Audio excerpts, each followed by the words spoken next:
ও যদি 100 বার হজ করে কাবা শরীফের মধ্যে দিয়ে ঝাড়ু দেয়, কাবা শরীফে সেজদা দেয়, হাজরে আসওয়াদকে চুমু দেয়, রমাদান মাস আসলে গোটা পৃথিবীর লোককে দাওয়াত দিয়ে খাওয়ায়, সে কোটি কোটি টাকা ইনকাম করে প্রতিদিন কোটি কোটি টাকা মানুষকে দান করে দেয়, এই ব্যক্তি দৈনিক 4 ওয়াক্ত সালাত আদায় করে 1 ওয়াক্তে ছেড়ে দেয়, এই ব্যক্তি কাফের কাফের কাফের।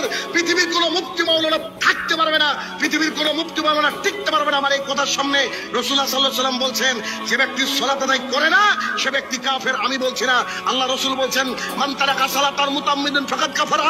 যে ব্যক্তি ইচ্ছে করে 1 ওয়াক্ত সালাত ছেড়ে দিয়েছে এই ব্যক্তি কাফের। 1 ওয়াক্ত সালাত ছেড়েছে মানে নগদ বহু কাফের আমার সামনে বসে আছেন আপনারা। আপনার যদি লজ্জা লাগে, আপনার যদি 5 মানুষের হয়, আপনার যদি লজ্জা নামক আল্লাহ সেলটাকে যদি দিয়ে থাকেন, আজকের পর থেকে আপনি সালাত আদায় করবেন কিয়ামত পর্যন্ত, করতেই হবে যে কোনো মূল্যে।